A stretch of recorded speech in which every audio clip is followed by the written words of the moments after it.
আল্লাহ পাক রব্বুল আলামিন কাল কিয়ামতের ময়দানে যখন কিছু বান্দাদের আমলনামা তাদের হাতের ভিতরে দিয়ে দিবেন, বান্দার অবাক হয়ে যাবে।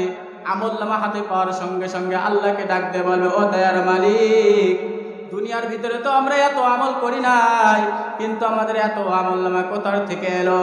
আল্লাহ পাক রব্বুল আলামিন ডাক দিয়ে বলে, বান্দা, দুনিয়ার ভিতরে যে তোমরা জুমার নামাজ পড়তে গিয়েছিলে, ওই মসজিদে তুমি যে 10টা টাকা দান করেছো, 1টা টাকা দান করেছো, আমি আল্লাহ পাক রব্বুল আলামিন ওই 1টা টাকাকে লালন পালন করিয়া উহুদ পাহাড়ের সমতুল্য করে দিয়েছি। জোরে কান সুবহানাল্লাহ। কিন্তু আজকে আমার আপনার অবস্থাটা এমন হয়ে গেছে, আজকে আল্লাহ তাআলা আমাকে আপনাকে অর্থ সম্পদ অনেক দিয়েছেন, কিন্তু তারপরও আমরা আল্লাহর রাস্তায় দান করতে চাই না। আজকে যদি আমাদের মাঝে বন্ধু বান্ধবীরা এসে বলে, আজকে আমরা পিকনিকের ব্যবস্থা করেছি, বক্স আনা লাগবে, আমাদের 1000 টাকা লাগবে, আমরা দ্বিমত করি না, সঙ্গে সঙ্গে আমরা যেখান থেকে পারি না কেন টাকার ব্যবস্থা করে দিই। কথা কান ঠিক কিনা? কিন্তু দুনিয়ার ভিতরে একবার চিন্তা করো নাই আল্লাহ তাআলা কিসের জন্য তোমাকে আমাকে পাঠাইলো? আল্লাহ পাক রব্বুল আলামিন আমাকে আপনাকে পাঠাইছেন শুধুমাত্র তার ইবাদত করার জন্য, কিন্তু আমরা তার ইবাদত করি না রে ভাই। আল্লাহ পাক 5 ওয়াক্ত নামাজ যখন দিলেন, আজ যদি আমার আপনার 5 ওয়াক্ত নামাজ যদি আমার আপনার জন্য থাকতো, তাহলে আজকে ঘোরাঘুরি করার টাইম আমরা পেতাম না। কিন্তু আল্লাহ পাক দয়া করে মায়া করে 5 ওয়াক্ত নামাজ আমাদেরকে করে দিয়েছেন, তারপরে আমরা 5 ওয়াক্ত নামাজ পড়তে পারি না। যখন আজান দেয় আমরা দুনিয়াবি কাজের দিকে চলে যাই। ও আমার বাবারা, যখন আজান দেয়, জুমার আজান হয়ে গেছে, তারপরও আমরা দোকানে বসে আছি, দুনিয়াবি কাজে আমরা ব্যস্ত আছি রে বাবা। আল্লাহ পাক বলতেছেন, যখন আমার জুমার আজান দেওয়া হয়, আজান দেওয়ার সঙ্গে সঙ্গে দুনিয়ার সমস্ত কাজ করা আমার আল্লাহ নিষেধ করে দিয়েছে।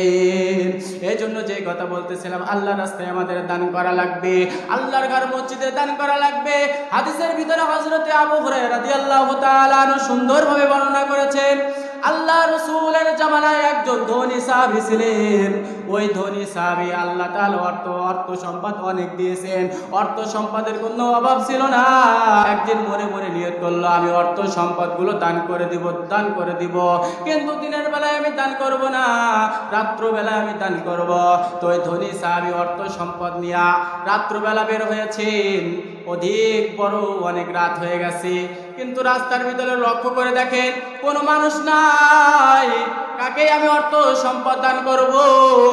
ওই ধনী সাহাবী লক্ষ্য করে দেখতেছেন একজন মহিলা আসতেছে, কিন্তু আল্লাহর ওই বান্দা জানে না এই মহিলা হলো বেশ্যা মহিলা, খারাপ মহিলা।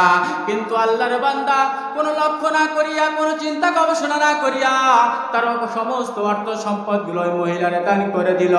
যখন সকাল হয়ে গেল, গ্রামের মানুষেরা সকলে মিলে বলা করতেছে, দেখছনি মানুষ আর পায় না, একজন বেশ্যা মহিলার দান করেছে। ওই ধনী সাহাবীর মনটা খারাপ হয়ে গেল। পরের দিন রাত্রবেলা আবার অর্থ সম্পদ নিয়ে রাস্তায় বের হয়েছে। অন্য দিনের মতন করে আজকেও কোনো লোক পায় না। কাকে দান করবে রে আল্লাহর বান্দা? লক্ষ্য করে দেখতেছেন একটা চোর আসতেছে, কিন্তু আল্লাহর বান্দা জানে না যে ইনি চোর। রাত্রবেলা চুরি করার জন্য রাস্তা দিয়ে হেঁটে হেঁটে আসে। আল্লাহর বান্দা কিছু লক্ষ্য না করে, গবেষণা না করে তার সমস্ত অর্থ সম্পদগুলো চোরকে দিয়ে দিয়েছে। সকালবেলাতে আবার বলাকা করতেছে, দেখছনি নবীর সাহাবী আর কোনো মানুষ পায় না, একটা চোরকে দান করেছে। আল্লাহর বান্দার মনটা আবার খারাপ হয়ে গেল। দ্বিতীয় দিন আবার রাত্রবেলা রাস্তায় বের হয়েছে টাকা দান করার জন্য। আবার লক্ষ্য করে দেখে কোনো মানুষ নাই। একজন ধনী ব্যক্তি সুন্দরভাবে তার ব্যবসার কাজ শেষ করিয়া, দোকান বন্ধ করিয়া রাস্তা দিয়া হেঁটে হেঁটে আসতেছে। আল্লাহর বান্দা কোনো কিছু লক্ষ্য না করিয়া ওই ব্যক্তির সমস্ত টাকাগুলো দান করে দিয়েছে। আবার সকাল হয়ে গেছে, বলে দেখছনি আল্লাহর বান্দার কোনো মানুষ খুঁজে পায় না, একজন ধনী ব্যক্তিকে দান করেছে। আল্লাহর বান্দা বড় টেনশনে পড়ে গেল। রাত্রবেলা ঘুমায় আছে, স্বপ্নের চোখে গায়েবী আওয়াজ আসে, ও আল্লাহর বান্দা, চিন্তা করো না, ভয় করো না, তুমি যে 3 দিন আল্লাহর রাস্তায় টাকা দান করেছো, এর বিনিময়ে আল্লাহ পাক রব্বুল আলামিন তোমার সমস্ত জিন্দেগীর গুনাহগুলো মাফ করে দিয়েছে। সুবহানাল্লাহ। ডাক দে বলে, আল্লাহর বান্দা সর্বপ্রথম রাত্রবেলা একজন বেশ্যা মহিলার তুমি টাকা দান করেছো, তোমার ওই টাকা পাওয়ার সঙ্গে সঙ্গে ওই বেশ্যা মহিলা ওই রাত্রে আর কোনো খারাপ কাজ করে নাই। ওই দিন সে নিয়ত করেছে আজ থেকে আমি আর কোনো খারাপ কাজ করব না।